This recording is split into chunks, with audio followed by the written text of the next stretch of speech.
In this lesson, we'll learn how it is that we see the colors we do, as well as some basic terminology for describing the colors that we observe. Alright, before we get started, I'd just like to let you know that Digital Tutors would like to say thank you to iStock Photo and the artist G. Brunden for their images that were used in this series of lessons. You can access these same images and thousands of others by accessing your exclusive Digital Tutors iStock discount at the following site. Okay, so I've got the Lesson 2 Begin file open here. If you want to go ahead and follow along with me, feel free. So color is one of the most important things that really any artist can work to gain a strong grasp of. It is all around us. It's in the world everywhere we look, and really it's become something that we look at and we don't even think about oftentimes. So one of the things that we need to understand, not necessarily from a scientific standpoint, but just from a really core basic standpoint, is why is it that we see the colors that we see? So I've got this little example for you here. Let me just go ahead and bring that in. Now, this is a very crude example, and it is not going extremely deep into the science of this, but what you should understand is that color only exists because of light. Where there's no light, there's no color. So the reason that we see the colors that we do is because light waves strike an object, in this case this red car, and they are reflected back into our eye. Now, some of the light waves are absorbed by the object and some of them are reflected back. So in this case, the red waves, what we perceive as red, is reflected back into our eye because this is a red car, and we can all see that here in front of us. So that's a pretty simple concept, right?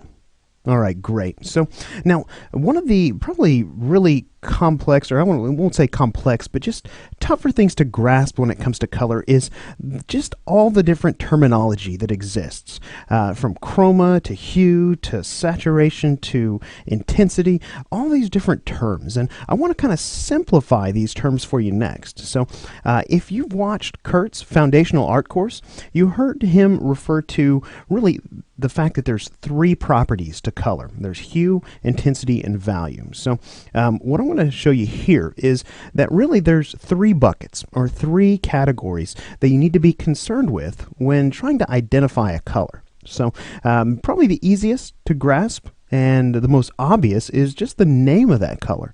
That's one of the ways that we identify a color. So you can see here on the left I've got some examples. We've got red, green, blue, but those are really basic. Color naming even extends into things like crimson, chartreuse, turquoise, colors like that. Colors that one person may call one name and another person may call another name entirely. So we can't just describe a color based on the name as an artist because there is a room for a lot of confusion in that regard. So now there are two other buckets here that I want to talk about. One is purity and the other is value. So now each one of these buckets has a number of different terms that are really kind of fit into each one of those categories. So let's go ahead and talk about purity first. The first thing you see here is chroma. So when it comes to chroma, what that means is it means how pure a hue is in relation to the color gray. So you can see here that for chroma I've got sort of this red color here. Let me just zoom in on that. And you can see here we've got on the far left we've got pure gray, and on the far right we've got this pure red color. And these steps in between are kind of just decreasing in the level of chroma all the way down to this pure gray. So chroma refers to purity of a hue in relation to gray. So saturation is the next thing that I have here. And this is a term that often arises for digital artists. So saturation just simply means the degree of purity of a hue. So you can see here over at the left this sort of this hot pink color, very bright, very vivid. It is very saturated. So moving to the right here, we're slowly removing some of that saturation out of the color until we arrive sort of at this really light pink color. So pulling that saturation out. Now, the last term in the purity bucket here that I want to talk to you about is intensity. Intensity is the brightness or dullness of a hue. So one can either lower the intensity by either adding black or white to a hue. So in this case, you can see I've got this bright orange color here in the center, very intense. But as we move either to the left or to the right of this center color, we're starting to become less intense. And on the left side, we are adding black to the hue, stepping down all the way to pure black. Then on the right side, we're adding white to the hue. Both white and black can have the effect of making a color less intense, just simply by adding in increments of those two colors. So now that is purity. Purity is that second bucket for describing the colors we see. Now the last one we're going to talk about here is value, and value is probably a term you've heard before. It simply is light and darkness of a hue.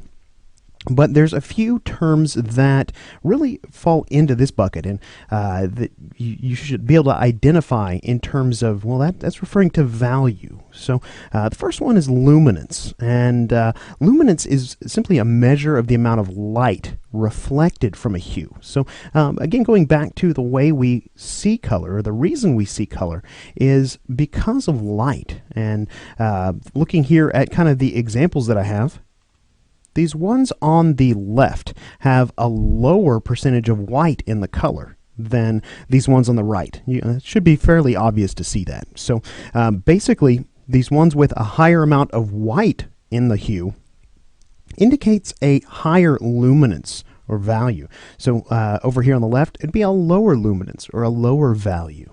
So now the next two terms here we're actually going to talk about in a little bit more detail here in an upcoming lesson, but the next two terms are shade and tint. And again, we're thinking in terms of value, the lightness and darkness of a hue. A shade simply means we are mixing black into a hue to decrease the value of it. And a tint simply means that we are lightening the value of a hue by mixing in white. So now this is a lot of different terminology, but these are all fairly common terms in the world of color. And I really wanted you to just kind of understand these terms and begin to be able to identify color based on these different properties. So now when I went through color theory way back when I was in school, we had to sit down and paint color swatches with actual paint and identify them based on these properties. So now obviously our method of delivery for this course is very different than what I went through, but I still think there is value in that exercise. So if you have this project file open, go ahead and bring in your layers panel and open up this exercise layer here. So what I've got here is in the center, I've got 2 rows of just simply color swatches. And there's a bunch of different colors here of all different kinds, or basically hues. But what I want you to do is first come through and take this row right here and look at these colors purely based on the purity of the color. And I want you to just simply use your move tool here and click on one of these and drag it up into one of these 3 buckets here. So in terms of purity, is it highly pure? Is it a very pure color? Is it a very low color in terms of purity? Is the purity very low? Is the chroma low? Is the saturation low? Or is the intensity very low? So, and then I've got a 3rd bucket here in the center where if it's sort of halfway between, go ahead and drag it up into there. Let me show you a couple examples. So if I wanted to go ahead and grab maybe this green color here, it looks like a very, very intense color. Let's go ahead and click on that, and I want to drag it up here into the high bucket. Now I know that let's say this color right here, this sort of gray blue, that's very low saturation, closer to gray than it is a very vibrant blue. So I'm going to say that's not a very pure color. That's going to be up here in the low bucket. And then we could come in here and find one that's sort of halfway between and drag it up into the medium bucket here. So once you've gone through all of these colors right here and drug them into which bucket you feel they belong, let's come down here to the similar value portion of this this document, and we got the exact same colors, and now I want you to begin identifying these colors based on their value. So if it has a very dark value, it's very low value, say for example this one right here, we'll drag it over here. For very light value, let's go ahead and grab this one, and we'll drag it right over here. And again, for colors that are sort of average in terms of value, go ahead and drag them into the medium bucket here. So let's see, maybe this one right here looks like a fairly average value. So again, the purpose of this exercise is to get you sort of programmed to look at colors in terms of their purity and their value. So once you've gone through this little exercise, if you want to check your answers, go ahead and feel free to open up the Lesson 2 end file that you'll also find in your project files. So with that said, in this lesson, we've not only learned how it is that we see the colors that we see, but we've also learned about methods for describing those colors.